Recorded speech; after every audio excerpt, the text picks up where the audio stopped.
Um, Call hello, Yahabashim Yahushua. Um, it says Pentagon creates MC that will detect Crown Royal 1998 under your skin.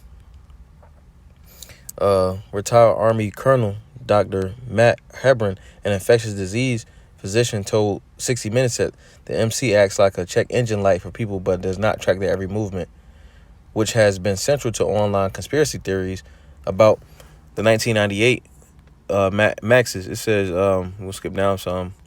It says, it's a sensor, that tiny green thing in there. You put it underneath your skin, and what that tells you is that there are chemical reactions going on inside your body. Okay. It says, and that signal means you're going to have symptoms tomorrow. All right.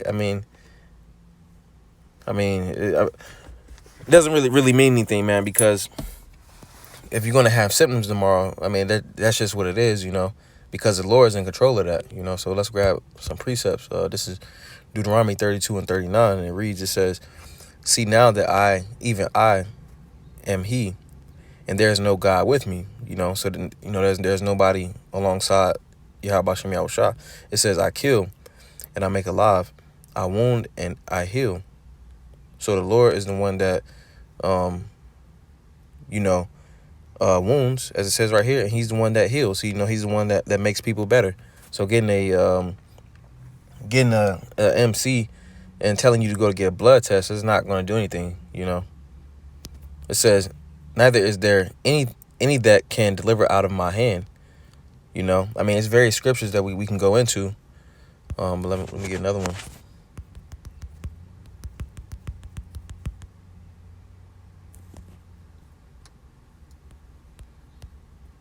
This is Jeremiah 17 and 5, and it says, thus saith the Lord, Yahweh Shem Yahushua, cursed be the man that trusteth in man, and maketh flesh his arm, whose heart departed from the Lord.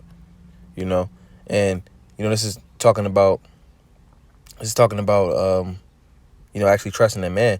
But this thing, this MC is made by men, and these men are going to mandate this thing. Ultimately, it will be an idol, but it's still trusting in man, because you're taking what these wicked men are saying. People are going to take what these wicked men are saying, get these different idols that are mandated, like the Max, as well as this MC, Again, the Lord is the one that heals and makes alive, and he's the one that kills and makes alive, and he's the one that wounds and heals. It says, neither is there any that can deliver out of my hand. So that little anyone, the Lord is the one that does all this. That little MC is not going to help. It's not going to help you at all. Ultimately, anything of that nature, will get you this. This is the punishment for taking a mark. It says,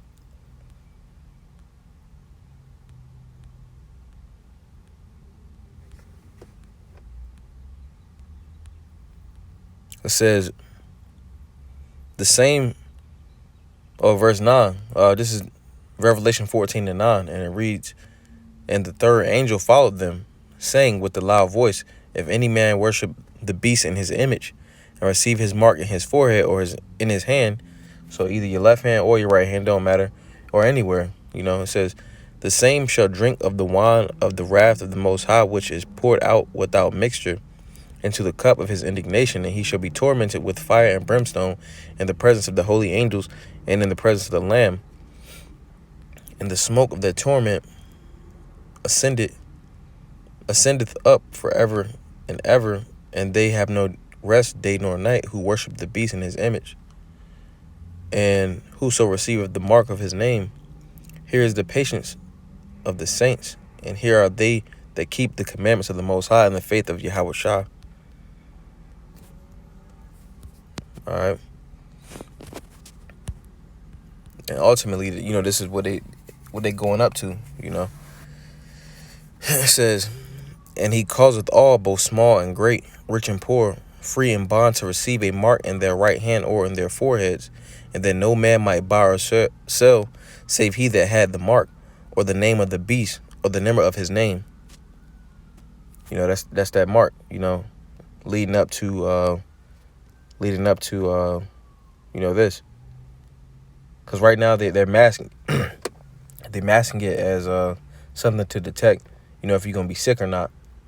But eventually it's going to be, as right here it says, and that no man might buy or sell save he that had the mark. So you're not going to be able to do any type of business or commerce. No, you can't work, buy or sell. They're going to put and when I say they, as a so-called white man, Esau, Edom, they're going to put a chokehold on the economy. And ultimately, you don't need that. You don't need that stuff, man. Because again, going back to Deuteronomy 32 and 39, the Lord is the one that He's always in control. He wounds and He heals. All right. This is Psalm 37 and 25. I have been young and now am old, yet have I not seen the righteous forsaken, nor his seed begging for bread. Because the Lord is the one that you need to depend on. He's the one that's going to feed us in Jacob's trouble, or any time of that matter. You shouldn't put your trust into a man or into an idol. All right. So Lord willing, that was edifying. Call hello, Yahweh Shem Yahweh Shah Shalom.